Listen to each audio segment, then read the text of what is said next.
What's going on, guys?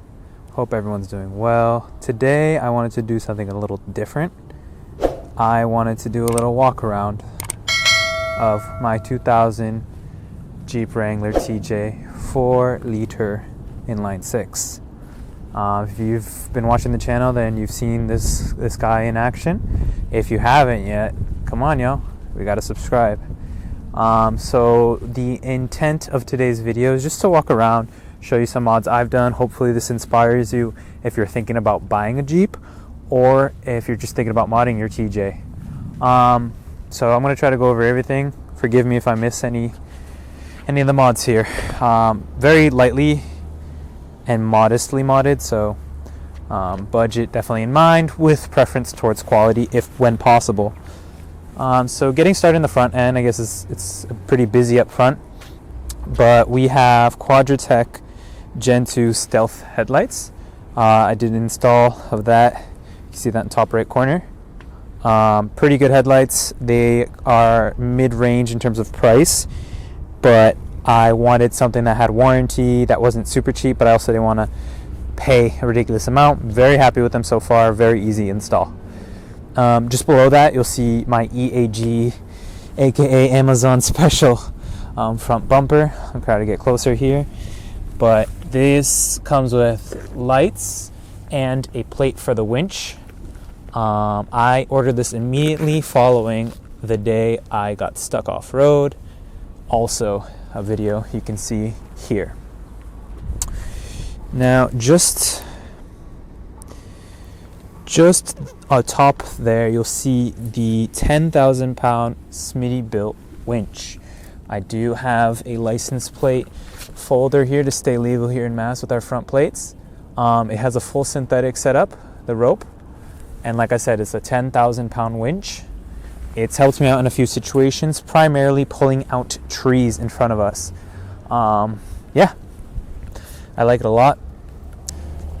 This license plate bracket was pretty cheap. It's nice and easy to fold. I got it on extreme terrain. No complaints there. Just above that, I have an Oxbeam 20 inch light bar. It has a ditch and flood pattern. It's just stupid effing bright. It's so damn bright. I plan on probably getting rid of it in the future just because I want to keep a classic look, so to speak, with round lights all around. But for now, it's just so useful off-road. I used it a lot when I was in Joshua Tree, and like words can't describe how good it is in terms of brightness. It's like $40. In terms of build quality, I will admit, like, I did see water getting inside already, so build quality, but for $40, not bad. So that covers the front end. I did paint the headlight bezels. You can see it's actually chipping right there. I did gloss when I should have done satin, but I do like the black look there. Speaking of paint, I did repaint these fenders. Once again, paint is already chipping, but it is what it is. I just wanted to clean it up a little bit. I did it in the front and the rear. For the front end, that's about it. The engine, stock. I did recently get new head gasket because oil was getting in there. I had to replace a steering stabilizer, but I only have a kind of a crappy one. I will hopefully be upgrading that, but it's pretty stock. Speaking of stock, wheels and suspension, we have stock wheels on 30-inch BF Goodrich KO2s. These tires are amazing. I definitely want to run them to the ground, but I am saving up for new wheels, tires, and a 2.5-inch lift. I think we have Rancho shocks just because of the colors, but there's no label on it, so I don't know what shocks they are, but it is a stock height. Right now, you're seeing the soft top probably for the last time until next spring. I'm going to be ideally swapping that out this week. I'm working on painting my hard top right now, but I love the soft top. I actually got this used and in parts. Like, I had to go around and buy different parts, but the worst any job I've ever done in my life was doing this zipper with a good friend of mine. So the back window had a broken zipper. Buyer beware, never buy a soft top with broken zippers, because zippers are by far the hardest thing to replace on any goddamn soft top. It took me literally weeks. All in all though, from having zero hardware to a full soft top system, I spent $230. Compare that to what, $1,200 for a best top system, which this one is. That was a good deal, but I did pay for it in terms of labor. Buyers beware, check the zippers. I cannot stress that enough. Coming around the back here, you will see my latest install, which is a Smitty-built XRC bumper with a tire carrier. I also have a hook road, aka U-box, jerry can holder, only on one side for now. I'm going to have to make some adaptations so it fits on the right side as well. And we have a good old Harbor Freight metal gas tank. Very happy with it so far. I'm getting compliments on it. It does actually have a real towing capability. It's kind of dark, but you can see there's the tow hitch, 2 D-ring loops. I do have D-rings, but I'm waiting for rubber grommets to put in them, because I personally don't want it to be banging, on the metal. Though it is powder coated, it could take it. I prefer a little rubber dampening. You can see how this mechanism works. Right now, this is like a double lock action. So right there, the pin would be engaged. I generally leave it like this. Pull that out, and it swings open. It's pretty cool. Let me know if you guys would like a full, more detailed. But there's a lockout right there so it doesn't swing out all the way. And in my trunk, I have a generic toolbox in there that I fit my Smitty-built air compressor. I have jumper cables. Why don't I open it up for you, actually? This is another thing about soft top. Kind of annoying to open. And the stitching that I did is already on its way out. So that's going to have to get replaced. But it lasted me a season. I can't complain. And a cross-country road trip. So here, you can see what I got.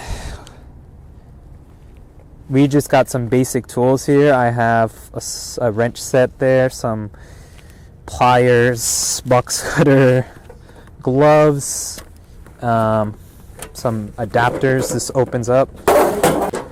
And there you'll see my air compressor. I have a little shovel, that green thing right there. Some driver bit sets right there, screwdriver bit sets. Air compressor, like I said, and jumper cables. Really useful. These are really great for tie downs. These are just generic bungee first aid kit. And some tree saver / toe straps. Haven't really used those actually yet, but maybe I should. Right there. I have some cheap, don't know the name, tire tracks. If we ever get stuck in the mud, I've never used them. But they just say tucked right here. Hopefully I never have to. Speaking of the rear, while I'm still here, and I can point them out, these are also Quadratec taillights. Reason I got them is because I knew I was getting this bumper. And also my rear was lacking. My rear was lacking in terms of overall modifications, and I wanted to modernize it without getting rid of the stock look. I like the classic look of this, and so I wanted to respect the classic look. These are safer because they're much brighter, and since we've eliminated the third brake light, I knew that was something I did not want to compromise in any way, shape, or form. Thus explaining that. But this is how we're looking overall. One more thing I didn't mention, I got this step here from Extreme Terrain, just right there. That step from Extreme Terrain, just generic step. If I were to go back, I would get something with a bit more protection, because that does not protect whatsoever. But it was the first thing I bought for the Jeep because people were stepping on that sill over there when they were coming in and out of the car, and I didn't want that to start bending over time. Thus, we did that. this little side thing I have here, these little, I guess like trucker / tow mirror additions are super recommended, y'all. We have these very vertical mirrors and you can't see crap at all, so I super recommend these. Getting inside here, this is the switch for that light. I hooked it up so that way it only works when the car is on, so you can see here when I turn the key, it doesn't work. I have a new switchboard that goes right here that I'm gonna take care of. Light switch. The interior I haven't really done anything to. I put LED lights for the interior. They're alright. And I also put new speakers. You can't really see them very well here, but these are kickers. They helped ever so slightly. There, you can see there. I like the way they look at least, but they helped only so much, not really much. And I also put speakers in there, kicker speakers. They're okay. The sound system's pretty crappy here. My Jeep does come with the center console, and it's a 5-speed. We have this generic Sony speaker kind of thing. It was already installed and it has an aux cable that's good enough for me. I think sound system in the near future will definitely get an upgrade. But first things first, I definitely want to get them wheels and suspension. Otherwise, I haven't really done anything to the interior. When I go camping, I'll take out the back seat and just use all that space, or when I go on a road trip, it's really easy to take out. But otherwise, that's about it with the interior, to be 100% honest with you. And there you have it. This is my modest but trusty vehicle. I've been very fortunate with it so far. It's only left me stranded once where the radiator exploded. But hey, you know, can't complain. I love this car so damn much. It's been so good to me, so many adventures already, and I haven't even had it for a whole year yet. I'm nearing a year of ownership, so maybe we can do a long-term review. But I did put hella miles on it. I drove it across country. And I've put more mods on this than I've put on any other car I've ever owned. And that's testament to the aftermarket availability, reliability too, about, you know, everything I just mentioned, and also just affordability of parts. So I'm very happy. A lot more to come. This is just where we're at so far. And yeah, please comment if you have any mods that you recommend, things that you've done to your car, suspension setups that you like. TJ owners, let me know what you guys are running with. But hope you liked the video. Thanks for watching.